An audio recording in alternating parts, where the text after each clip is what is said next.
होना चाहिए था।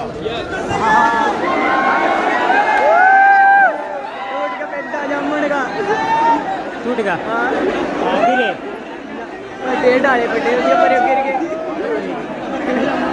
डॉक्टर साहब तोड़ेगा आपको बेटा पुट्टा आज ये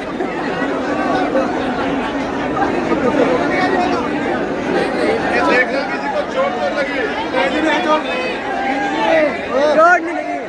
देखो मैं तो इशारों में सारी बातें समझाता रहता हूँ।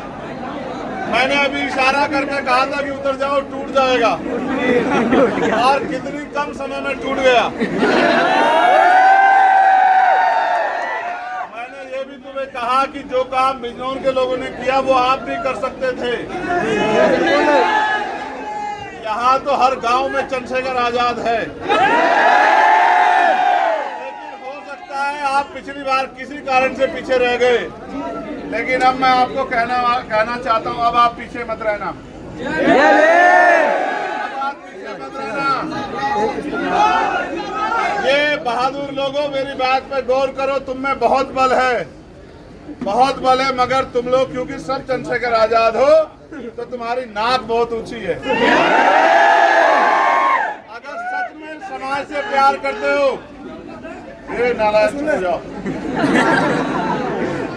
अगर सच में समाज से प्यार करते हो तो अपनी ईगो, अहंकार को दूसरी तरफ उठा के रख दो। अगर अपने लोगों से प्यार है, और क्योंकि काशीराम साहब कहते थे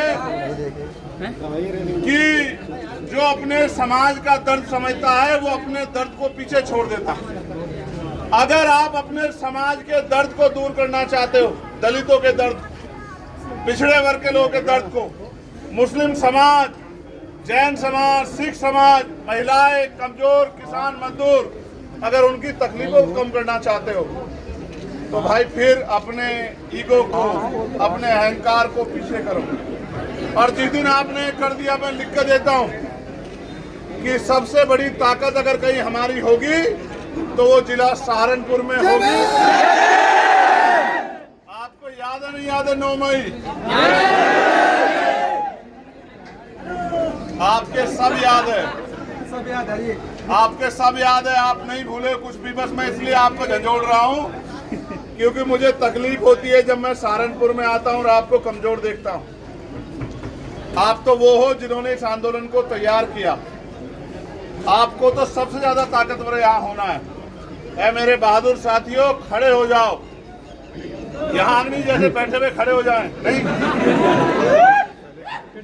जो लोग खड़े हैं उनको भी कह रहा हूँ, और जो बैठे हैं उनको भी खड़े हो जाओ। पैरों पे नहीं, इन पैरों पे नहीं, अपनी राजनीतिक ताकत बनाने के लिए खड़े हो जाओ। देखो, जिनके जिस समाज पे ताकत नहीं होती उनके नेताओं का ये हश्र होता है कि आज आजम खान को आप देख लो कहाँ है। उनके नेताओं को ये सहना पड़ता है जिस समाज पे ताकत नहीं होती। अगर कल आपने ताकत नहीं बनाई तो शायद कोई और जेल मेरा इंतजार कर रही होगी या कोई गोली मेरा इंतजार कर रही होगी। ना मैं जेल से डरता ना गोली से। मैं आपसे कह रहा हूँ, अगर मैं इस बात से डरता हूँ कि जो ताकत आपने बनाई अगर उसका फायदा समाज को नहीं मिला फिर बेकार हो जाएगा। सारे नेता थे पार्लियामेंट में, बताओ आपकी आवाज सबसे ज्यादा जोरदार गूंजी या नहीं गूंजी? और अभी तो एक सिपाही गया है भीम आर्मी का। देश भर से भीम आर्मी के सिपाही जाएंगे, भारतीय संविधान की तरफ कोई आंख उठा के नहीं देखेगा। मेरी बात, और फिर गरीबों के हाथ ऐसे नहीं फैलेंगे किसी के आगे, फिर किसी पे जुल्म नहीं होगा, फिर किसी बहन बेटी का अपमान नहीं होगा, फिर मजदूरों को मजदूरी मांगने में मारा नहीं जाएगा, फिर नौजवानों को रोजगार मिलेगा, फिर जो जाति धर्म के नाम पे अन्याय हो रहा है वो खत्म होगा। लेकिन ये तभी संभव है जब आप जिम्मेदारियों को समझो। और मैं मानता हूँ कि आप मेरे अलावा किसी और की नहीं सुनते हो।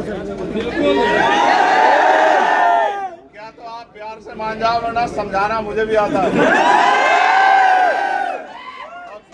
क्योंकि मैं आपका खून हूँ या आप मेरे भाई हो। अगर ऐसे नहीं मानोगे तो फिर दूसरे तरीके से मना लीजिए। अब मैं आपसे आग्रह करूंगा कि आप मेरे साथ चलें, क्योंकि 3:45 बज गए, 2 बजे का समय था शहर का, अंधेरा हो जाए।